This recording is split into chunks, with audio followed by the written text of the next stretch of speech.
Can and should the Buffalo Bills trade for Giants defensive lineman Dexter Lawrence? We're going to explore that today on Locked On Bills.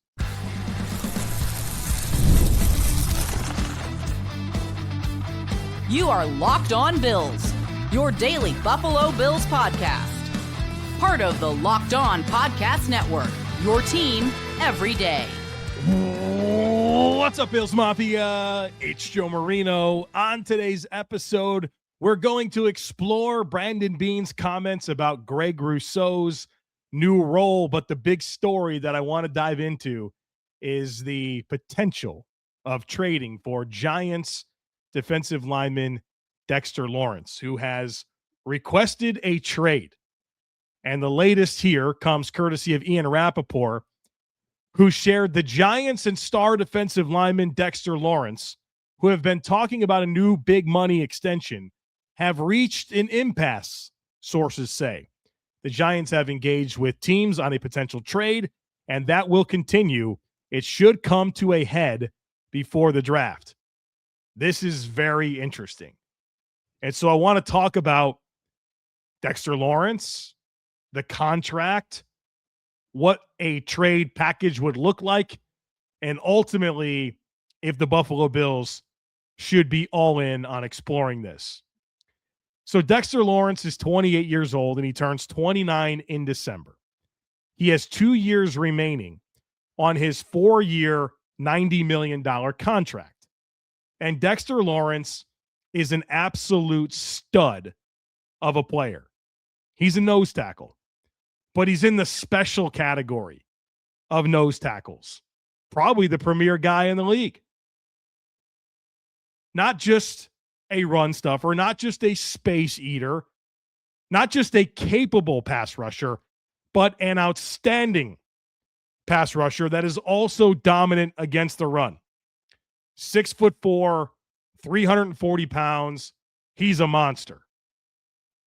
He is the premier nose tackle in the National Football League. He's had 7 seasons in the NFL. He's been mostly a durable player. He's played in at least 16 games in 6 of his 7 seasons. The exception was in 2014 when he dislocated his elbow in week 13, and that cost him the rest of the season. Every other year, he's played at least 16 games, all 17 last year. And he's a high-volume snap guy. He's logged at least 67% of snaps played in each of the last 5 seasons for the Giants defense. So it's not a specialized big body defender that steps in and clogs holes against the run. This is a high-volume snap player. This is a high-impact player. The pass rush is absolutely there, and, of course, the run defense is outstanding. It's not a hard sell. If you've watched Dexter Lawrence, you know he's an absolute stud of a football player. Now, what's tricky is everything else. Of course, every team should want Dexter Lawrence, but there's other variables like the contract and what you would have to give up in a trade to acquire him. So let's talk about the contract piece. Whenever you trade for a player in the NFL, you have to take on the contract as is. You have to immediately absorb the contract as is.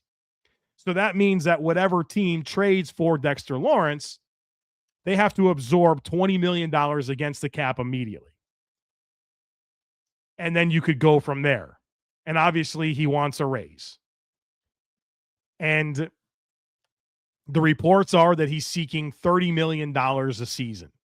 Yep, that's a lot of money. But it's not unreasonable to me. When I look at the premier nose tackles, if you will, or interior defensive linemen and what they're getting paid, it feels like it's in line. Chris Jones with the Chiefs signed a contract extension in 2024 that pays him $31.75 million. Jordan Davis with the Eagles just signed a contract that's going to pay him $26 million a season. And I'd argue that Dexter Lawrence is significantly better than Jordan Davis. The pass rush impact is not comparable. So I don't bat an eye at $4 million more APY for Dexter Lawrence compared to what Jordan Davis just got, even if Jordan Davis is a younger player. And then there's Derek Brown with the Carolina Panthers, who signed a contract in 2024 that pays him $24 million a season. So obviously this is a little further down the line, but I think $30 million a season is a perfectly reasonable amount for Dexter Lawrence. Now let's get real. Can the Bills do it? Right now, the Bills have about $13.2 million in cap space. So they would have to create more cap space, and there are ways to do it. The most straightforward path to creating the cap space necessary to taking on Dexter Lawrence contracts would be a Dion Dawkins restructure. The Bills can pull that lever and free up $11.4 million. So the 13.2 that you already have, the 11.4 from the Dion Dawkins restructure, now you have $24.6 million in cap space. And so you trade for Dexter Lawrence. For a moment, $20 million goes to him. And then you would obviously work out a new contract that would reduce his year one cap hit considerably, probably putting the Bills back around, I don't know, $10 or $15 million in available cap space. And obviously, the amount of money that you earmark for your draft picks is going to be different because you're going to have to give up draft picks to get Dexter Lawrence. So from a cap perspective, it can be done. And there are other ways that the Bills could create cap space. They could do a Josh Palmer restructure. They could do a Michael Hoyt restructure. They can extend Dorian Williams. They can extend Osiris Torrance. There are several ways that they could create cap space. The most logical, straightforward, easy way to do it would be pulling the lever that is the Dion Dawkins restructure for $11.4 million. Then there's some obvious connections with Joe Shane.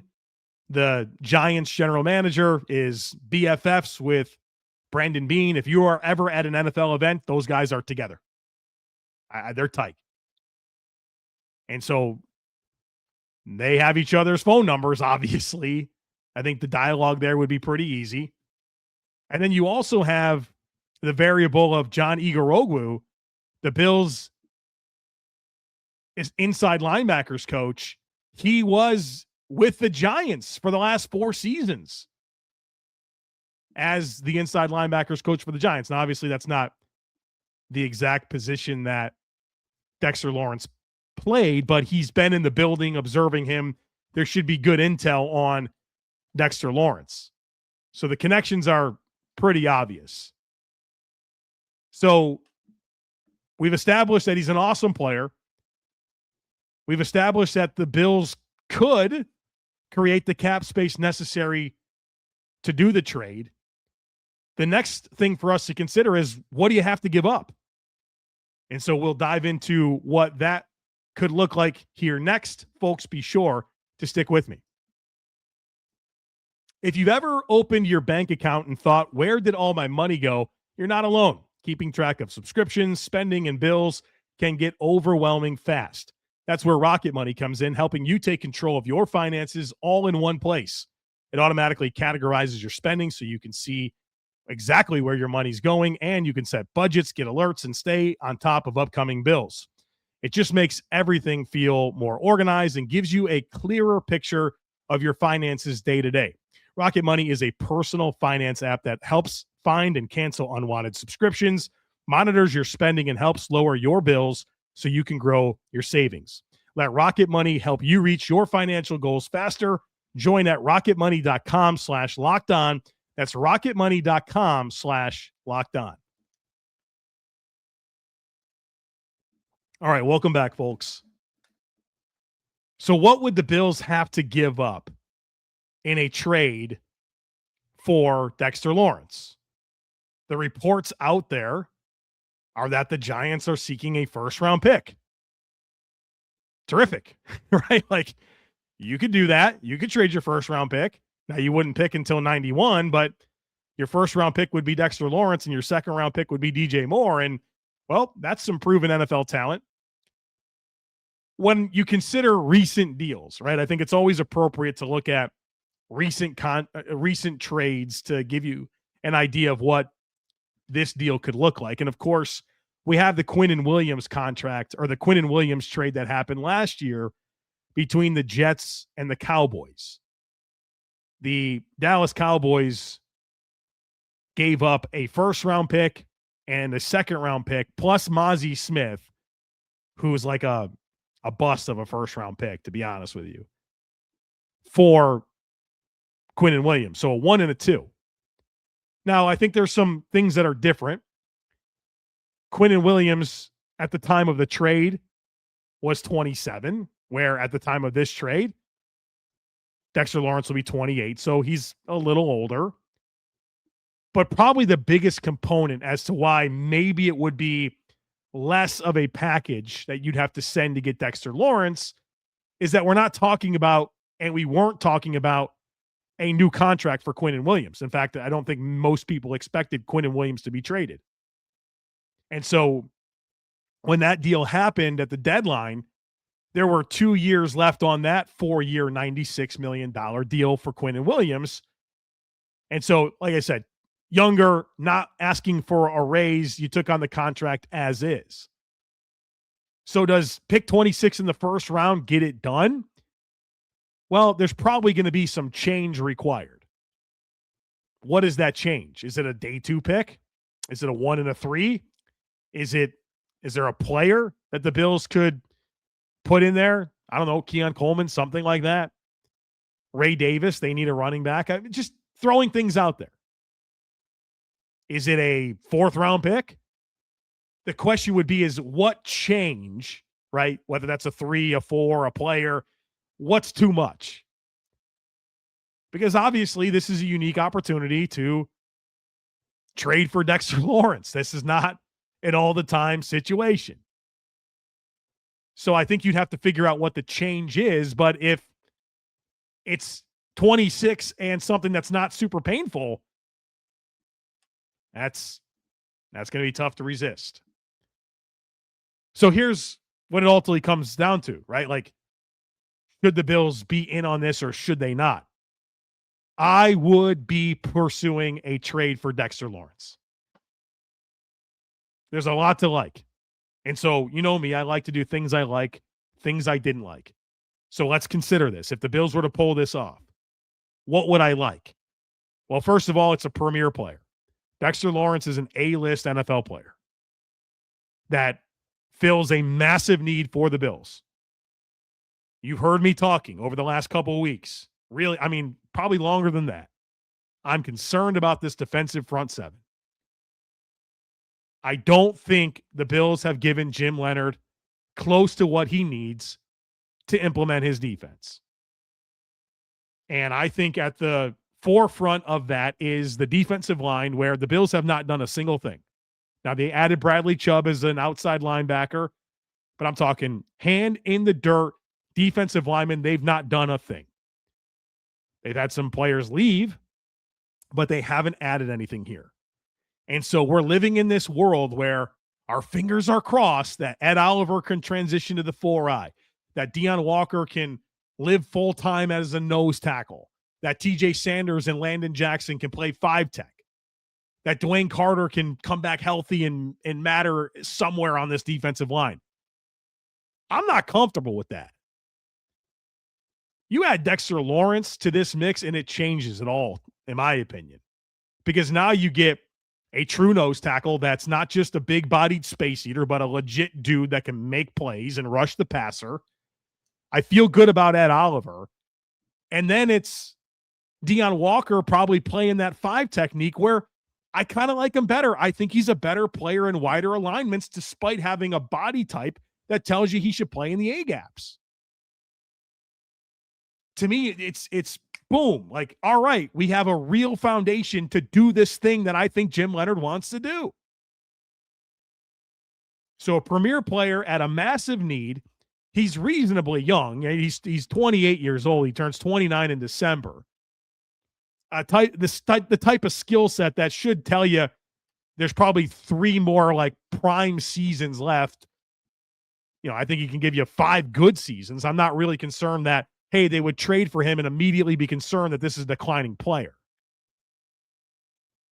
It's a window of opportunity. And Brandon Beane says stuff like when he's made aware that Myles Garrett could be available for trade or Max Crosby, he's always talking about how, yeah, we would definitely check in on that. Well, come on, dude. This is a real opportunity.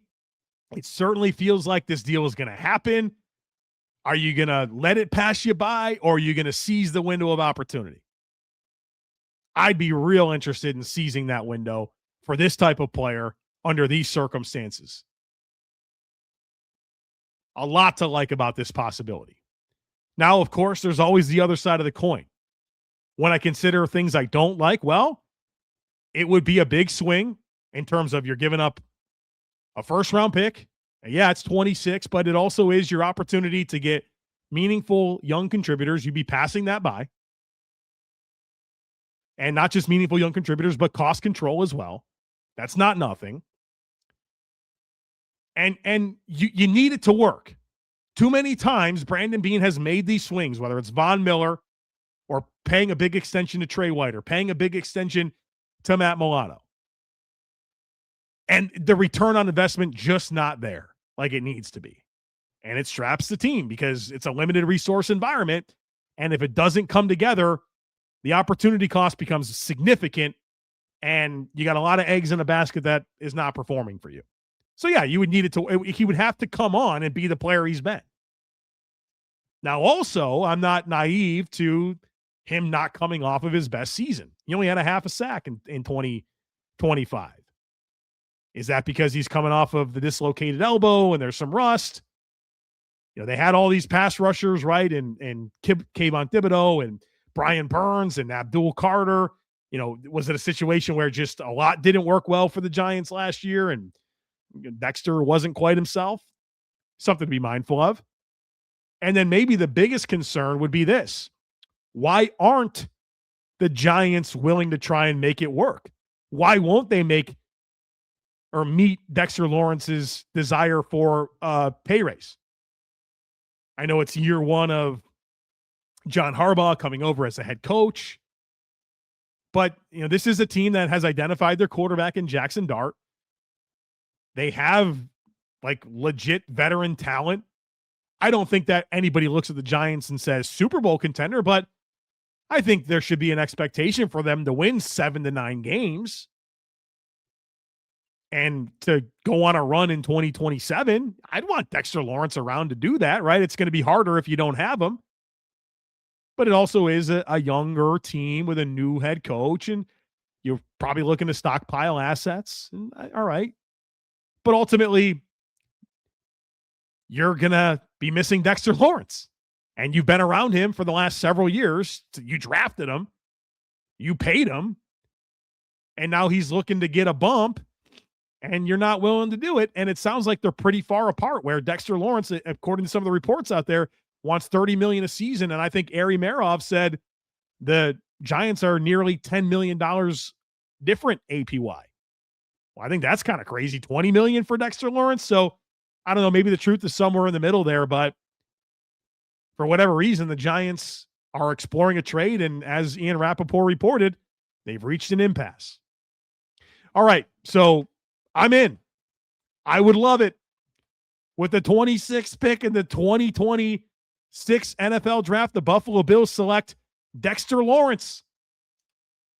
Let's have a party. That'd be awesome.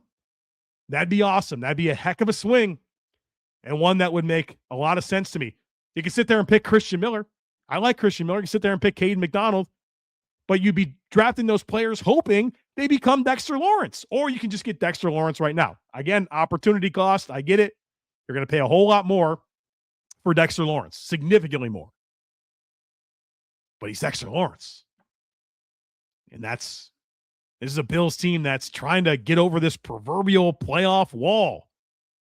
This feels like the type of asset that can help you knock down that door. All right, we got more to do.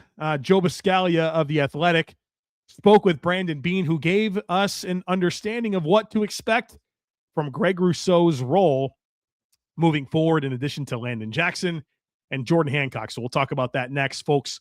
Be sure to stick with me.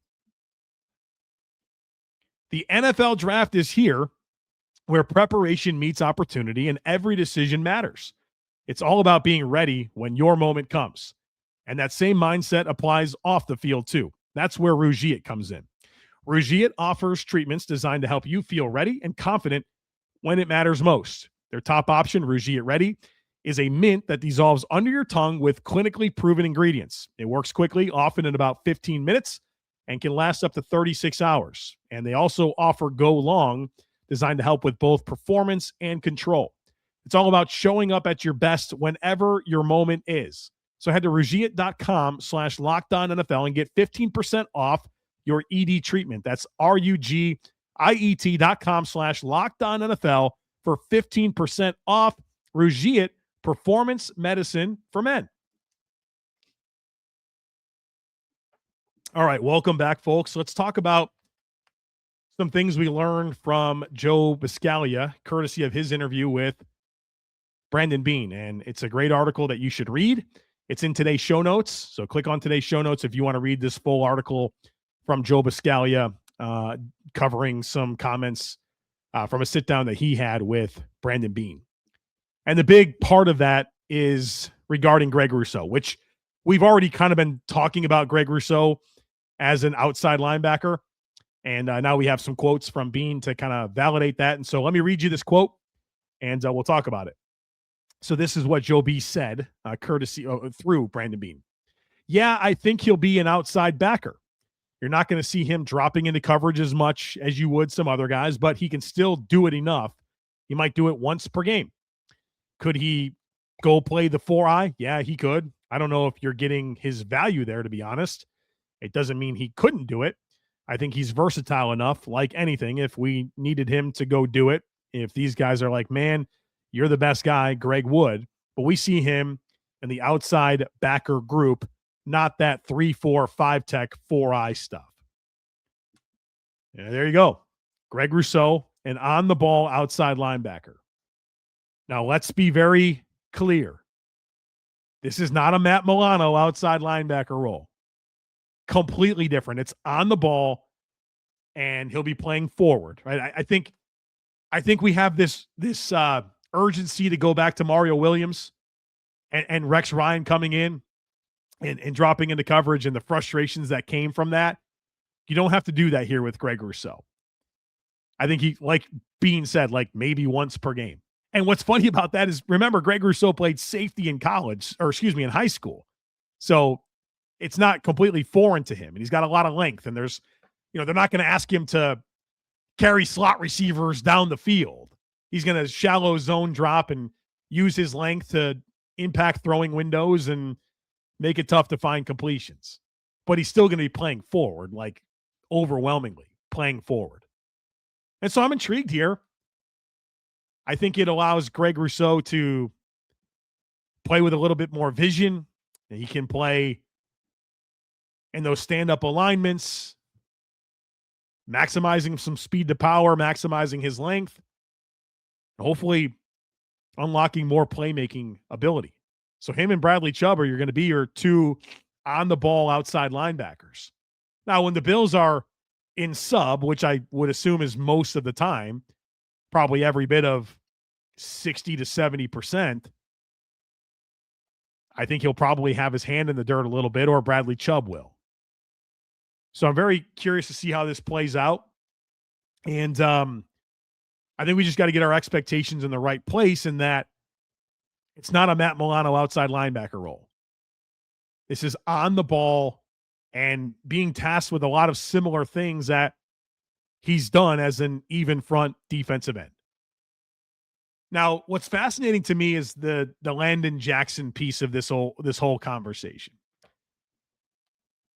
It sort of feels like they intend, and I say they, I mean the Bills, intend on him maybe bulking up and playing 5 tech. And I just don't know what to think about Landon Jackson and what his future is. He was not encouraging as a rookie. Of course, he got hurt, but watching him in camp, watching him in preseason games, when he got a little bit of run during the regular season, you kept on waiting to see something that gets you excited, and you just never did. And now he's coming off of another knee injury for, transitioning to a new scheme. There's a lot here that gives me concern about, what he's ultimately going to be for the Bills. He's definitely not a very bendy type player. And so I think he's got length and he's got some power that should give him a chance to hold up as a 5 tech, but I don't know if that's his natural spot either. So we'll see where that goes, but it certainly feels like there's momentum for that. The other thing I wanted to get into from this article from The Athletic, courtesy of Joe Buscaglia, is Jordan Hancock. Brandon Beane revealed that Jordan Hancock underwent off-season shoulder surgery and is rehabbing. And Beane mentioned a lot of what he's going to be asked to do in 2026 is going to depend on numbers at corner and safety. And he said they love his versatility and that, quote, he'll get soaked in both nickel and safety when he's cleared to resume football activities. But until then, it's a wait and see situation. Can this guy just get a position, please? He's the fill in the blanks guy, but he's got to settle in somewhere so he can learn what to do.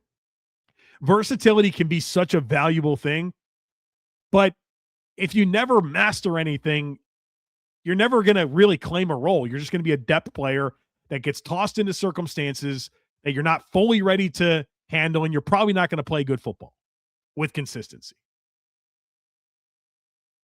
They got to figure it out. It needs to be less about numbers and then sliding in Jordan Hancock, and it needs to be about Jordan Hancock's skill set and where he can help you the most.